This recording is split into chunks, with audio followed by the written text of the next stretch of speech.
देश में आज भी निभाई जाती है एक अजीब सी रस्म। शादी से पहले बनना पड़ता है माँ, वरना लड़कियां बदल लेती है पति। देश के कई राज्यों में लिव इन को लेकर आए दिन बहस होती रहती है। धार्मिक और सामाजिक संगठन लिव इन रिलेशनशिप के पक्ष और विपक्ष में तर्क देते रहते हैं। लेकिन क्या आप जानते हैं कि देश के 2 राज्यों में कुछ ऐसे गांव हैं जहां आज भी लड़कियां स्वयंसेवा का काम करती हैं। इसके लिए लड़कियां सबसे पहले अपनी पसंद के आदमी के साथ रहती हैं। उनके लिए लिव इन रिलेशनशिप में रहना बहुत आम बात है। इतना ही नहीं, यहाँ की लड़कियां अपने पार्टनर भी बदलती रहती हैं। यानी अगर उन्हें अपना वर्तमान पति पसंद नहीं है तो वे अपनी पसंद के दूसरे आदमी से शादी करने के लिए स्वतंत्र हैं। आजकल शहरी इलाकों में जो लिव इन रिलेशनशिप देखने को मिलता है वह आदिवासियों के बीच काफी समय से चलन में है। राजस्थान के उदयपुर, सिरोही और पाली जिलों और गुजरात के पहाड़ी इलाकों में रहने वाली गरासिया जनजाति के बीच लिव इन रिलेशनशिप बहुत प्रचलित है। इस जनजाति की महिलाओं को शादी से पहले न सिर्फ अपनी पसंद के पुरुष के साथ रहने की आजादी है, बल्कि वे मां भी बनती हैं।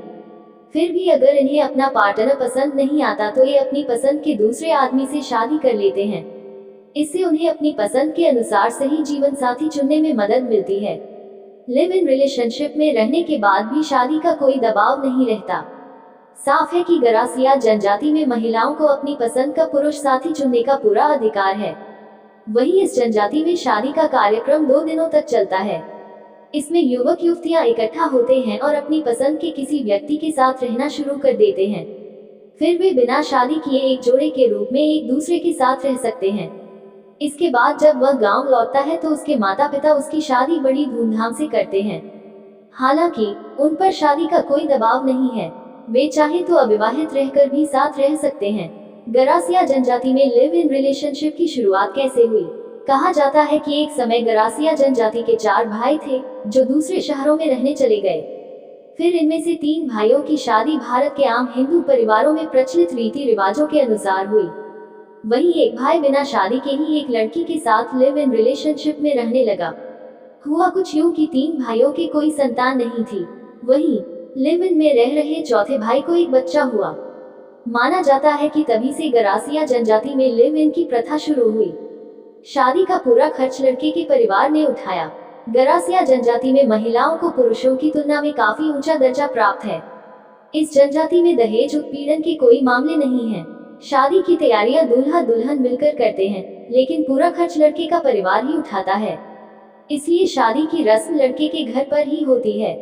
यहाँ तक कि जब जोड़ा लिव इन रिलेशनशिप में रहता है तो लड़के का परिवार लड़की के परिवार को कुछ पैसे देता है।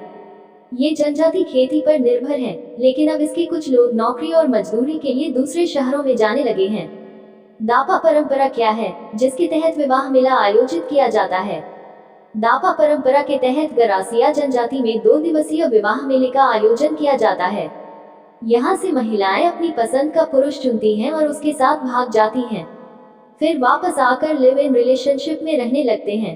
पर्याप्त धन इकट्ठा करने के बाद ही जोड़े की शादी होती है। शादी की सबसे बड़ी शर्त यह है कि उन्हें लिव इन रिलेशनशिप में रहते हुए माता पिता बनना पड़ता है। यदि बच्चा पैदा नहीं हुआ तो जोड़ा शादी नहीं कर सकता।